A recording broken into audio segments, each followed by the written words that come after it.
Okay, this is a video, quick video, winterizing my RV.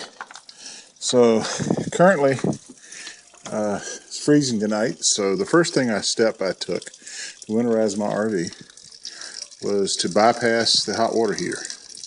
Within this compartment right here in the Newmar, there's 3 valves, a bypass valve and 2 isolation valves. Close both isolation valves and open the bypass. That allows the cold water to go past the hot water heater and straight to the faucet.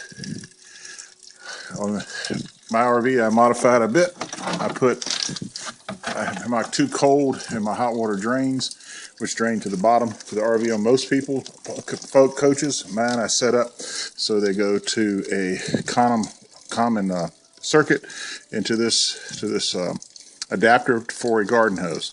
That allows me to normally to wash a car, use hot water or something, but I have a single outlet. Basically, like my 2 drains, I turned into a faucet, and I got rid of the faucet that was here.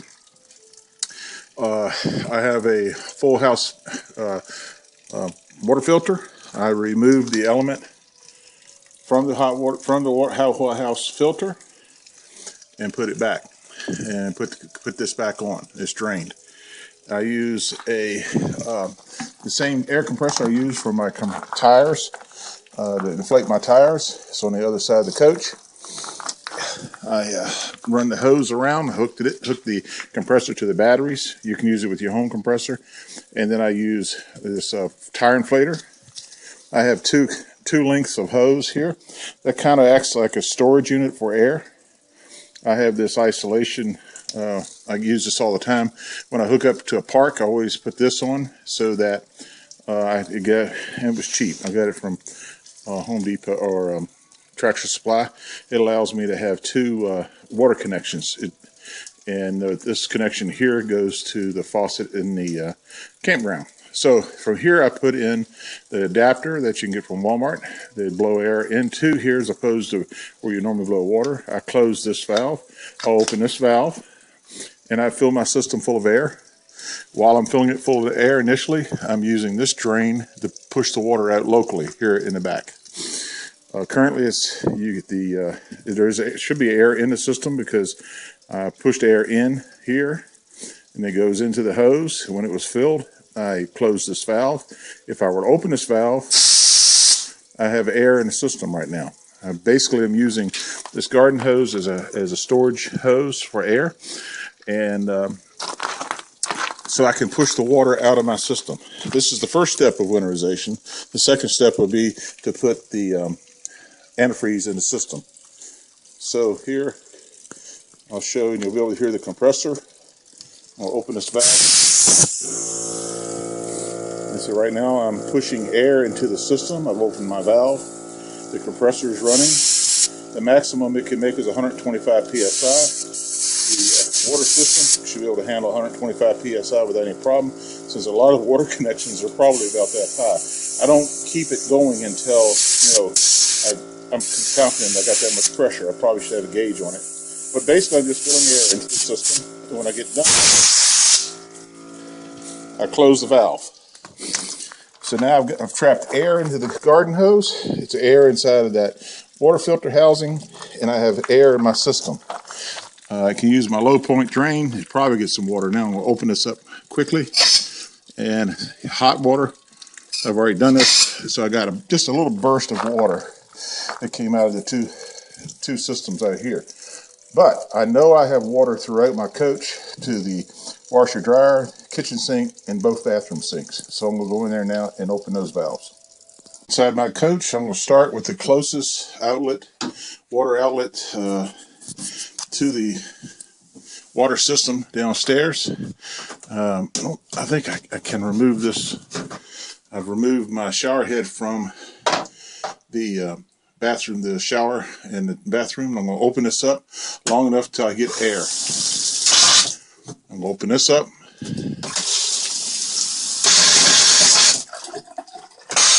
Okay, I've got air at this faucet. Turn around to the sink in the bath, in which I'm going to do the same. I'm going to turn it to cold. I'm going to turn it to hot.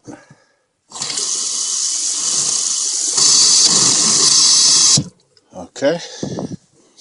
I'm not going to do this once, I'm going to do this a couple times. So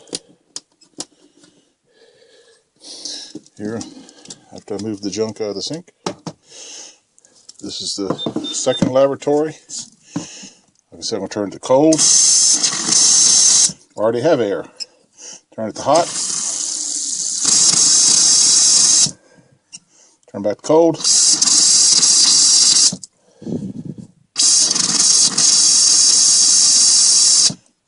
Back to hot. And then with that said, I've got the kitchen sink, and the last but not least will be the washer dryer. Kitchen sink, I'm going to go in here. Remember, the only air I've got is the air I stored in that hose outside. And from that compressor. So basically I've pushed air into the system. And as long as I don't let too much of it escape, petered out. So I'm going to go back, I'm going to refill full of air with the compressor, and I'll come back and repeat this again. And then my last step will be to start the washer dryer unit in the back and push the water out of that. This is all a precursor to adding antifreeze to the system. So may continue to finish pushing air through my system. This is my air compressor. Just a small emergency air compressor I use to inflate tires if necessary. And I've got it connected to the coach battery, the 12-volt batteries. It could hook to the 6-volt battery. I just have to hook 2 batteries in series, which is not an issue. That's already connected that way. But it was just quicker and easier for me to snap those on or clip those on to the 12-volt feed to the chassis battery, which just starts the engine. So I'm going to go ahead and put some more air in. This is the washer dryer unit in our coach. I'm going to turn it on. I've got this set for warm, which would use a hot and a cold water. And over here, this is the dryer functions, I believe. This is the washing machine functions. I'm going to put it on regular.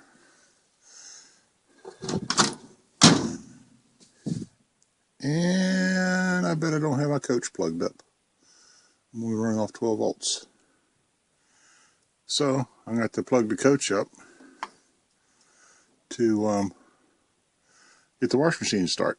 Oh well. Now I've got my lights are much brighter. Now that I got my coach plugged up, the washing machine is starting I guess it's radar.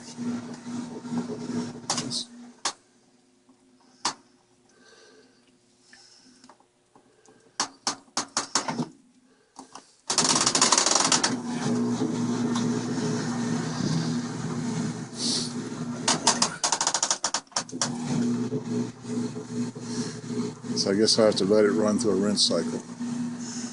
I've got warm set up here so that we should be good to go. And it should open the valves. Right now I'm watching must be pushing water out of the washing machine right now. There is a drain down here.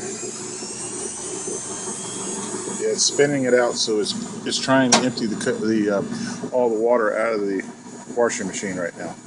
So when it gets finished in that, the next step on this will be rinse, in which the warm water which should open both of my valves. And with that question, I should be able to hear air rushing into the washing machine to push the cold water out, well, it will be cold, the water out of the washing machine. When that's complete, then I'll go back and add antifreeze to the system and let it push it through. And the nice part about this coach, it uses clear PEX, and I'll show in a second that the clear PEX piping, you can see the pink antifreeze as well as you can see it inside of here. In the compartment right above the washing machine are the hot and cold isolation valves for the washing machine. And as I mentioned, there are PEX connections on it with clear tubing that I can easily see pink fluid in when I add the pink antifreeze to the coach's cold water system. But right now, I'm just basically pushing air through it. The reason I do that is so that it will not dilute the pink at all. It should be only air, pretty much air, only air in the system. Probably would be okay just to use air and be done with it. But I'll chase it with the antifreeze just to make certain. And then with that also allows me to put some pink in the drains when I do that at the same time. Okay, we're to the point now where the wash machine has tried to fill, and because there's no water in the system, it's kind of stuck in the fill mode. So I'm going to turn it off right now. When I turn it off, I can go down and pressurize the system. It tried to, and it used all the, right now it will sit there all day long and just try to fill, because it's got a level switch in the bottom. It wants to keep water in there, and being so I'm just pushing air through, it's happy just sitting there with the valves open. So by powering it off, that allows the two valves to shut. It's trying to put warm water, warm and warm, into the rinse cycle. And now I'm going to go pressurize the system again. I'll test it by pushing it one more time, and here, it should just, hear it blow through. So I'm going to put air in the system now and come back. Okay, I've added air to the system. I've left this on rinse. I'm going to push this, and I should hear air blow into the washer dryer. Huh. Well, so much for that.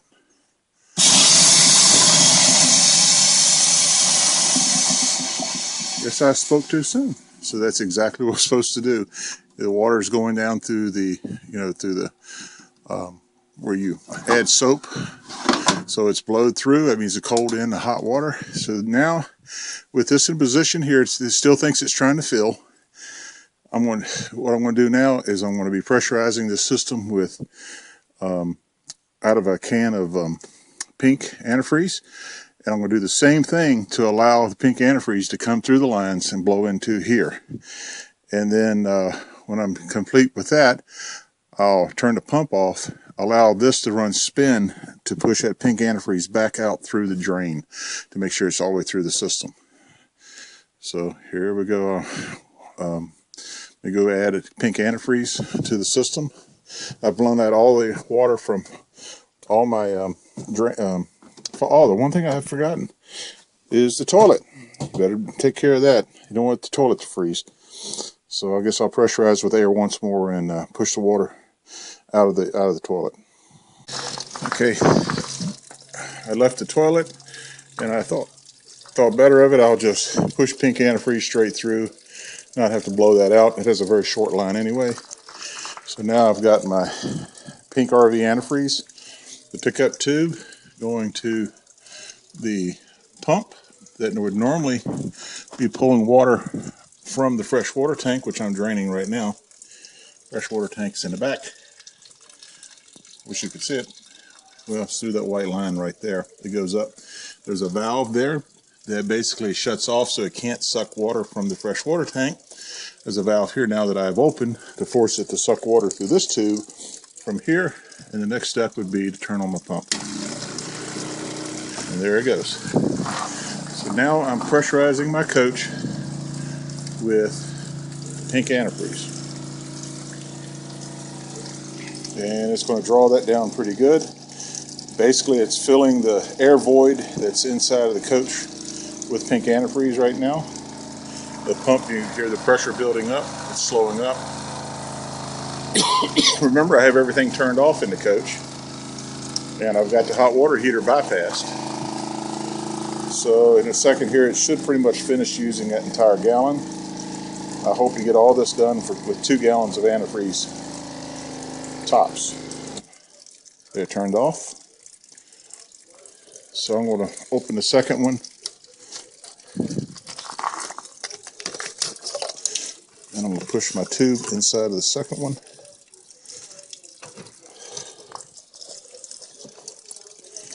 So that it will suck from there. Pump's still on. And now I'm going to go in the coach and open all the valves and make sure I got pink going to each one of the valves. I'm going to start with my sink by opening the hot. Notice I got air, but I immediately have pink. I got antifreeze here already. So I'm going to go over to cold.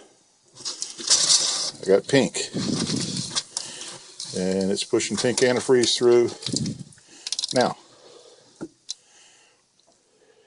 I can hear my pump running. Let's go to the sink. Turn it to the right. I got pink. Turn it to the left. I got pink. Toilet. I'm gonna push this down. I should have pink. This, remember, I didn't push air through this one, so, but it's a short run. So I got pink antifreeze running into the toilet. Don't forget to use your drain. I mean your wash. You got to make sure we do this until we get pink running through it also, which I've got pink.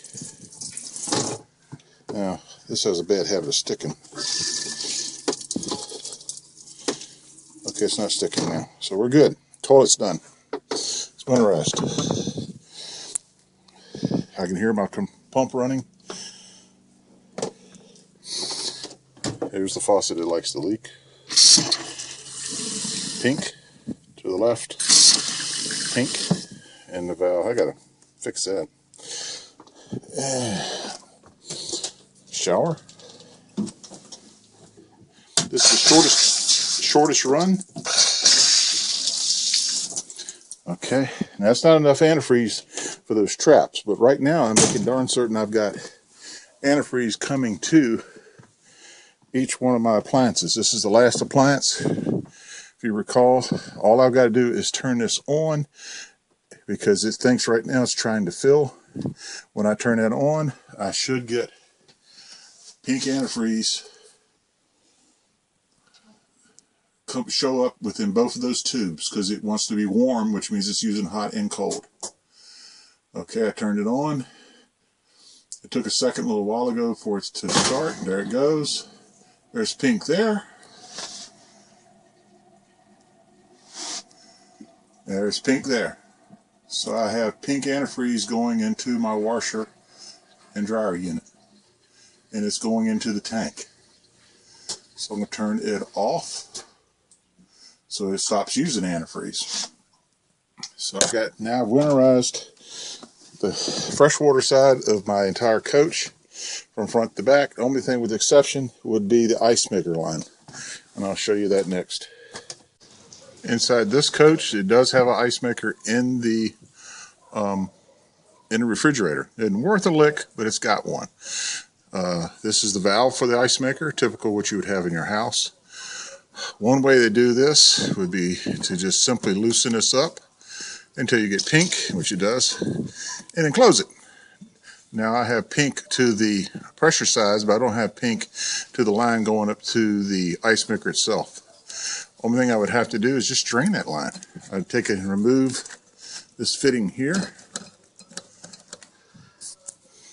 and this will allow the cold water or the fresh water that goes up to the ice maker to drip, in which I have not used this year. So basically it's, you could try your ice maker, turn it on, make it, force it to use some ice, but with this piece of line, where I feel more confident, I will not have any problem with this, with fresh water freezing in here and causing a problem.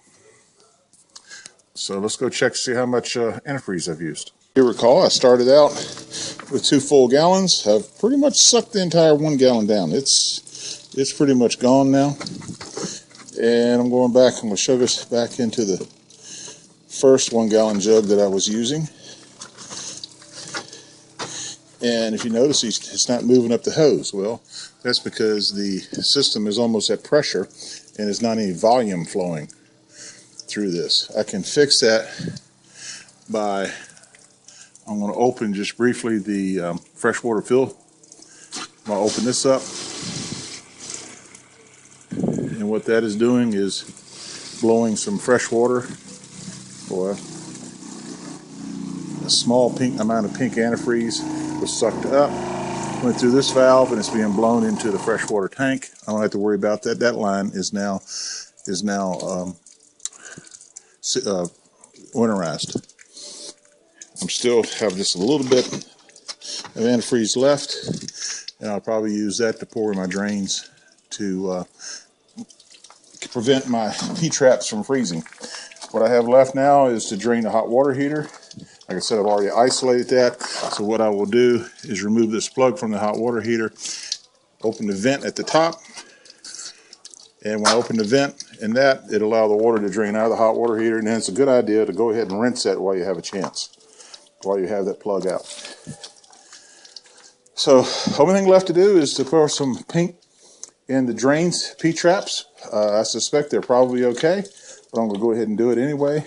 And I don't have to worry about this unit because when we no longer have air in the system, there's a check valve between the city filter, and there's a check valve.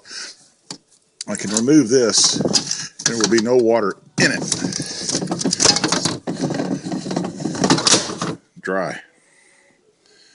And not even any pink antifreeze for that matter, because this check valve prevents it from being pushed back. So this is winterized now because it's had air blown through it. So I hope this answers questions for folks, how difficult it is to winterize a coach, a Newmar coach. Like I said, I've modified my panel, but everything here is exactly like every other Newmar, except for I've rearranged where my inlets and outlets are. Hope this helped you. Thank you. One more thing, you make sure you go back to your washer dryer and you complete its spin cycle so that it will dry your clothes. And there's my line moving up and down. It's trying to pump right now. And what we're doing, we're making sure that that antifreeze I allowed to flow in there, plus I added a little more, is being pushed through the unit and into that drain. And that's a big deal because there's a P-trap that drain, washer dryer drain drains into, and that's subject to freezing too. So we want to make sure there's pink stuff in there. Now, I'm not pulling it out to check it, but I believe a quick way to do that would be to take an inspection of that, and I'll pull it apart after it's all finished and make sure there's pink antifreeze in that filter, which is a drain filter. And I believe when you do that, you had better have a wet back close by because it will drain on you. You don't want that all on the floor of your coach. So this should conclude my tutorial on how to winterize at least this RV. And I think it's pretty typical for most.